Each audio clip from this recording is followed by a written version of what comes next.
Hi guys, how's it? Welcome to my Afrikaans speaking followers. Kia ora to my Kiwi followers. Good day. How's it?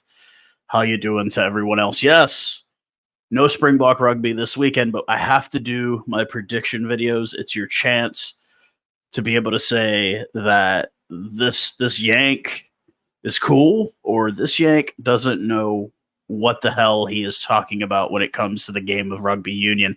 It's always fun. I do my predictions. You guys roast me in the comments, and it's cool. Like I said, I don't judge. Like, it's cool to get views, but I really judge my videos by the back and forth banter I get with you guys from the video.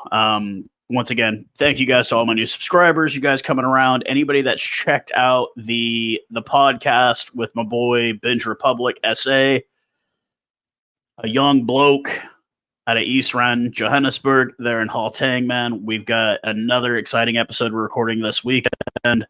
Pop culture, and it's like if you're into like the dangerous and whatever. I mean, we had like, go over and check it out. The link is in the description. Go and subscribe. It's on Spotify, Apple Podcasts, all that. It's on all of it, man. We appreciate it. I appreciate your support of this. That's just something fun I like to do with my bro Pierre. We met through rugby. We've got so much stuff to talk about outside of rugby, and we just continue. So I appreciate the support, obviously. So yes, a off weekend for the Springboks after the unfortunate injury to Makazole Mpipi. I am sitting here predicting that Joseph Dweba is coming back, and they're like, no, Lucanio Am is coming back. So there's that.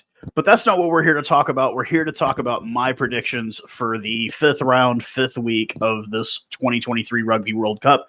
All kinds of implications still at place. There's still people that are waiting to see if they even get in.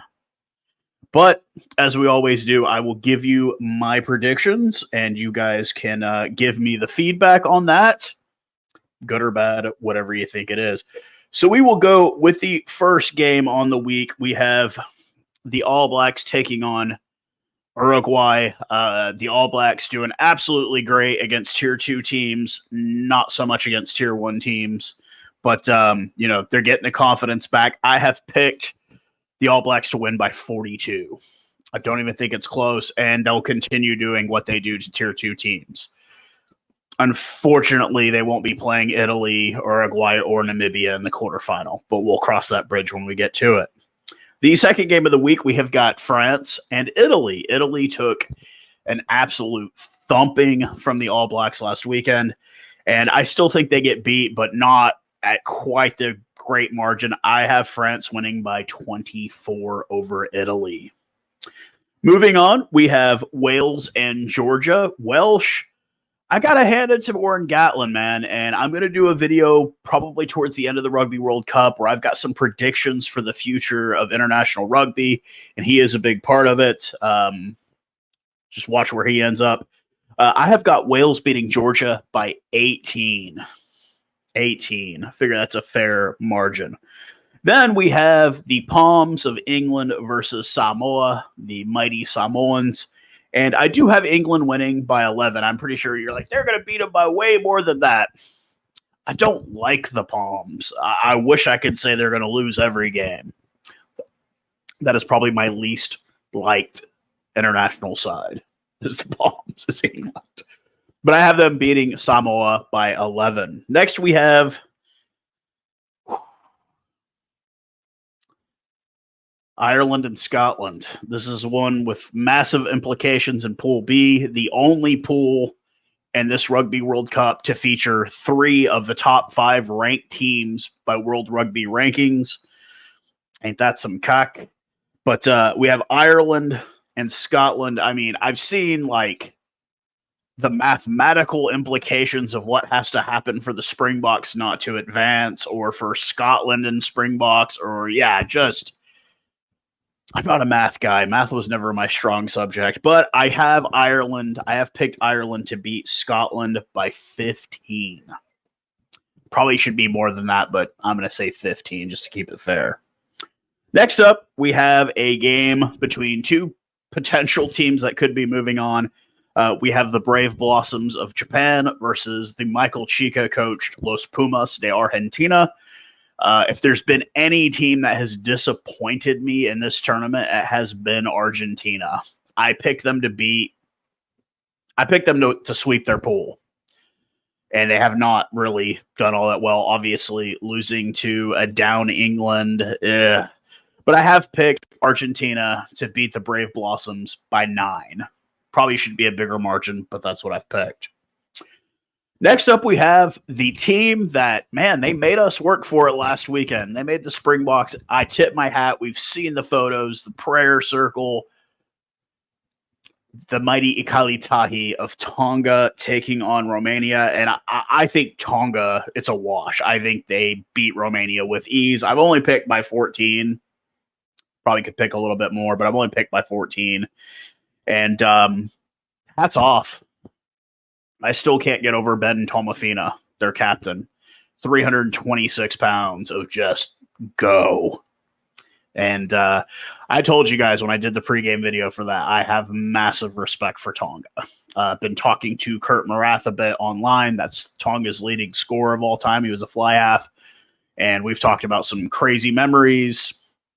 I guess I could tell the story because it's not super embarrassing and you can Google it and find it. Apparently, they had a deal with Nando's, the restaurant chain, in 2015 World Cup, and they ate there every day for 10 days. And it was like the owner who was sponsoring it was kind of like, maybe this wasn't a good idea. Let these Tongan boys come in here and eat because they've got an appetite.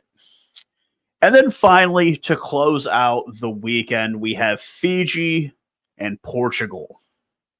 Portugal tying Georgia, Fiji escaping by the skin of their teeth. What can we say? I have picked Fiji to win by 11, but I think this might be a very, very entertaining match. Very entertaining. So, like I said, I have Fiji winning and they do advance. But you guys, man, you let me know what you think. You let me know what you think of my picks. I know, like I said, don't worry about where I'm at on Super Brew. I started out strong and I'm gonna be coming in hot come the quarterfinals. Okay, I'll get back on top. But right now I'm looking a little rough. Unfortunate to say. Probably because I shouldn't have picked Italy to beat New Zealand.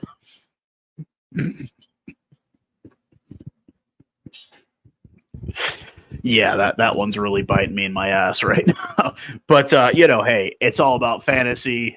This isn't reality. Living in fantasy here. And it's just been fun picking these with you guys and just kind of going through each week this Rugby World Cup. It's been something. If I could find the graphic, I will throw it up on the screen there. Yeah. Not really the prettiest numbers right there, but I don't know how I feel about this. Yellow could possibly be red. It doesn't. You old heads out there, we're in the same boat, man. Like, get rid of this crap. Who needs a TMO? We need a TMO.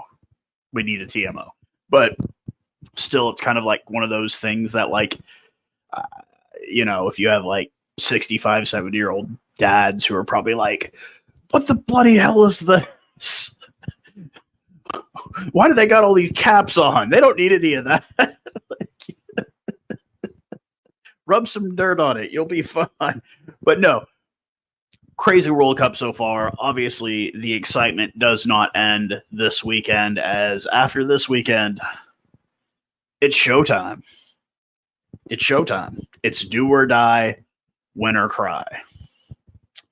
But until then, I'm going to be catching some of this rugby action, maybe do a couple videos over the weekend, kind of talking about some of the results. Any of you guys that are going to be watching the All Blacks at work tomorrow here in the States, because it comes on at 1400, 2 p.m.